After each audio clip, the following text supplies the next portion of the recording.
Curse, by Robert E. Howard.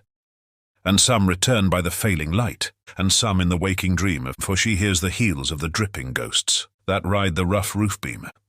Kipling. Amishtes, they were the brawlers and braggarts, the loud boasters and hard drinkers of faring town, John Culrick and his crony Lylip Canool.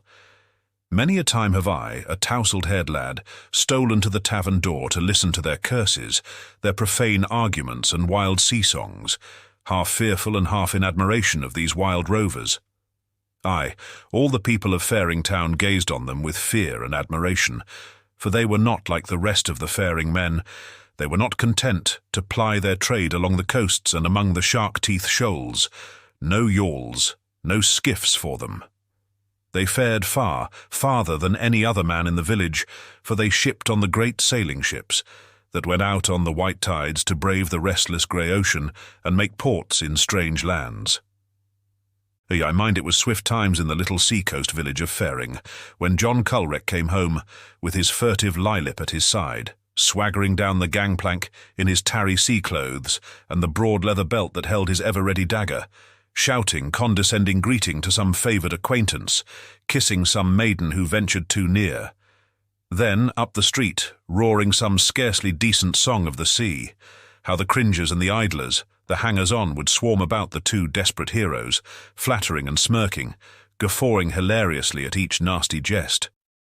For to the tavern loafers, and to some of the weaker among the straightforward villagers, these men with their wild talk and their brutal deeds, their tales of the seven seas and the far countries, these men, I say, were valiant knights, nature's noblemen who dared to be men of blood and brawn. And all feared them, so that when a man was beaten or a woman insulted, the villagers muttered, and did nothing. And so when Moll Farrell's niece was put to shame by John Culrick, none dared even to put in words what all thought. Moll had never married, and she and the girl lived alone in a little hut down close to the beach, so close that in high tide the waves came almost to the door. The people of the village accounted old Moll something of a witch, and she was a grim, gaunt old dame who had little to say to anyone. But she minded her own business, and eked out a slim living by gathering clams and picking up bits of driftwood. The girl was a pretty, foolish little thing, vain and easily befooled, else she had never yielded to the shark-like blandishments of John Culrick. I mind the day was a cold winter day, with a sharp breeze out of the east when the old dame came into the village street shrieking that the girl had vanished. All scattered over the beach and back among the bleak inland hills to search for her, all save John Culrick and his cronies, who sat in the tavern dicing and toping. All the while beyond the shoals we heard the never-ceasing droning of the heaving, restless grey monster, and in the dim light of the ghostly dawn Moll Farrell's girl came home. The tides bore her gently across the wet sands and laid her almost at her own door. Virgin white she was, and her arms were folded across her still bosom. Calm was her face, and the grey tides sighed about her slender limbs. Moll Farrell's eyes were stones, yet she stood above her dead girl and spoke no word, till John Culrick and his crony came reeling down from the tavern, their drinking-jacks still in their hands. Drunk was John Culrick, and the people gave back for him murder in their souls. So he came and laughed at Moll Farrell across the body of her girl. "Zounds," swore a John Culrick, "the wench has drowned herself. Lylip." Lylip laughed with the twist of his thin mouth. He always hated Moll Farrell, for it was she that had given him the name of Lylip. Then John Culrick lifted his drinking-jack, swaying on his uncertain legs. "A health to the wench's ghost," he bellowed, while all stood aghast. Then Moll Farrell spoke, and the words broke from her in a scream which sent ripples of cold up and down the spines of the throng. "The curse of the foul fiend upon you, John Culrick," she screamed. "The curse of God rest upon your vile soul throughout eternity. May you gaze on sights that shall sear the eyes of you and scorch the soul of you. May you die a bloody death and writhe in hell's flames for 1,000,000 and 1,000,000 and yet 1,000,000 years. I curse you by sea and by land, by earth and by air, by the demons of the oceans and the demons of the swamplands, the fiends of the forests and the goblins of the hills, and you—" Her lean finger stabbed at Lylip Canool, and he started backward, his face paling. You shall be the death of John Culwreck, and he shall be the death of you. You shall bring John Culwreck to the doors of hell, and John Culwreck shall bring you to the gallows tree. I set the seal of death upon your brow, John Culwreck. You shall live in terror, and die in horror far out upon the cold grey sea. But the sea that took the soul of innocence to her bosom shall not take you, but shall fling forth your vile carcass to the sands. I, John Culwreck. And she spoke with such a terrible intensity that the drunken mockery on the man's face changed to one of swinish stupidity. The sea roars for the victim it will not keep. There is snow upon the hills, John Culwreck, and ere it melts your corpse will lie at my feet, and I shall spit upon it and be content. Culwreck and his crony sailed at dawn for a long voyage, and Moll went back to her hut and her clam gathering. She seemed to grow leaner and more grim than ever, and her eyes smouldered with a light not sane. The days glided by, and people whispered among themselves that Moll's days were numbered, for she faded to a ghost of a woman. But she went her way, refusing all aid. That was a short, cold summer, and the snow on the barren inland hills never melted, a thing very unusual, which caused much comment among the villagers. At dusk and at dawn, Moll would come up on the beach, gaze up at the snow which glittered on the hills, then out to sea with a fierce intensity in her gaze.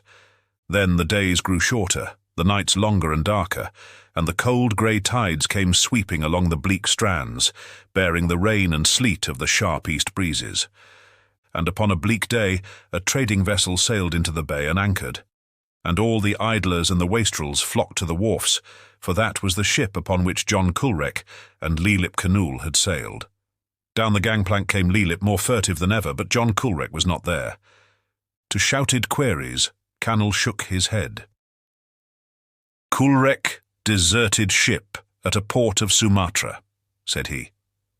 "He had a row with the skipper, lads. Wanted me to desert too, but no. I had to see you fine lads again, eh, boys?" Almost cringing was Leelip Canool, and suddenly he recoiled as Moll Farrell came through the throng. A moment they stood eyeing each other, then Moll's grim lips bent in a terrible smile. "There's blood on your hand, Canool," she lashed out suddenly, so suddenly that Leelip started and rubbed his right hand across his left sleeve. "Stand aside, witch," he snarled in sudden anger, striding through the crowd which gave back for him. His admirers followed him to the tavern. Now I mind that the next day was even colder. Grey fogs came drifting out of the east and veiled the sea and the beaches. There would be no sailing that day, and so all the villagers were in their snug houses or matching tails at the tavern. So it came about that Joe, my friend, a lad of my own age, and I were the ones who saw the first of the strange thing that happened. Being harum-scarum lads of no wisdom, we were sitting in a small rowboat, floating at the end of the wharfs, each shivering and wishing the other would suggest leaving, there being no reason whatever for our being there, save that it was a good place to build air castles undisturbed. Suddenly Joe raised his hand. "Say," he said, "do you hear? Who can be out on the bay upon a day like this?" "Nobody. What do you—" "Oars or I'm a lubber, listen. There was no seeing anything in that fog, and I heard nothing. Yet Joe swore he did, and suddenly his face assumed a strange look. Somebody rowing out there, I tell you. The bay's alive with oars from the sound. A score of boats at the least. You dolt, can you not hear?" Then, as I shook my head, he leapt and began to undo the painter. "I'm off to sea. Name me liar if the bay is not full of boats altogether like a close fleet. Are you with me?" Yes, I was with him, though I heard nothing. Then out in the greyness we went, and the fog closed behind and before, so that we drifted in a vague world of smoke, seeing naught and hearing naught. We were lost in no time, and I cursed Joe for leading us upon a wild goose chase that was like to end with our being swept out to sea. I thought of Moll Farrell's girl and shuddered. How long we drifted, I know not. Minutes faded into hours, hours into centuries. Still, Joe swore he heard the oars, now close at hand, now far away, and for hours we followed them, steering our course toward the sound, as the noise grew or receded. This I later thought of and could not understand. Then when my hands were so numb that I could no longer hold the oar, and the forerunning drowsiness of cold and exhaustion was stealing over me, bleak white stars broke through the fog which glided suddenly away, fading like a ghost of smoke, and we found ourselves afloat just outside the mouth of the bay. The waters lay smooth as a pond, all dark green and silver in the starlight, and the cold came crisper than ever. I was swinging the boat about to put back into the bay when Joe gave a shout, and for the first time I heard the clack of oarlocks. I glanced over my shoulder and my blood went cold. A great beaked prow loomed above us, a weird, unfamiliar shape against the stars, and as I caught my breath, sheered sharply and swept by us, with a curious swishing I never heard any other craft make. Joe screamed and backed oars frantically, and the boat walled out of the way just in time, for though the prow had missed us, still otherwise we had died. For from the sides of the ship stood long oars, bank upon bank, which swept her along. Though I had never seen such a craft, I knew her for a galley, but what was she doing upon our coasts? They said, the farfarers, that such ships were still in use among the heathens of Barbary. But it was many a long heaving mile to Barbary, and even so she did not resemble the ships described by those who had sailed far. We started in pursuit, and this was strange, for though the waters broke about her prow, and she seemed fairly to fly through the waves, yet she was making little speed, and it was no time before we caught up with her. Making our painter fast to a chain far back beyond the reach of the swishing oars, we hailed those on deck. But there came no answer, and at last, conquering our fears, we clambered up the chain and found ourselves upon the strangest deck man has trod for many a long roaring century. "This is no Barbary rover," muttered Joe fearsomely. "Look how old it seems, almost ready to fall to pieces. Why, 'tis fairly rotten." There was no one on deck, no one at the long sweep with which the craft was steered. We stole to the hold and looked down the stair. Then and there, if ever men were on the verge of insanity, it was we. For there were rowers there, it is true. They sat upon the rowers' benches and drove the creaking oars through the grey waters, and they that rowed were skeletons. Shrieking, we plunged across the deck to fling ourselves into the sea. But at the rail I tripped upon something and fell headlong, and as I lay, I saw a thing which vanquished my fear of the horrors below for an instant. The thing upon which I had tripped was a human body, and in the dim grey light that was beginning to steal across the eastern waves, I saw a dagger hilt standing up between his shoulders. Joe was at the rail, urging me to haste, and together we slid down the chain and cut the painter. Then we stood off into the bay. Straight on kept the grim galley, and we followed slowly, wondering. She seemed to be heading straight for the beach beside the wharfs, and as we approached, we saw the wharfs thronged with people.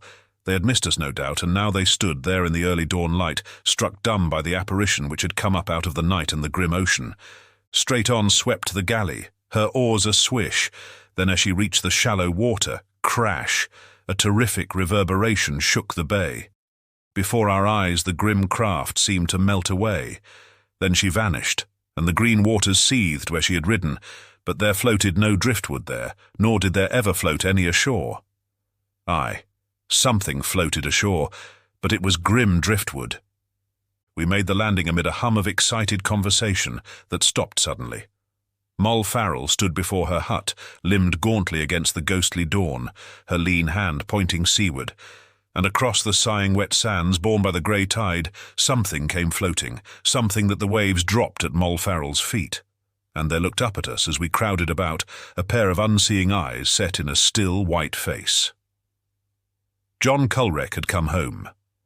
Still and grim he lay, rocked by the tide, and as he lurched sideways, all saw the dagger hilt that stood from his back, the dagger all of us had seen 1,000 times at the belt of Lylip Canool. "I killed him," came Canool's shriek as he writhed and grovelled before our gaze. "At sea, on a still night in a drunken brawl, I slew him and hurled him overboard, and from the far seas he has followed me." His voice sank to a hideous whisper. "Because of the curse, the sea would not keep his body."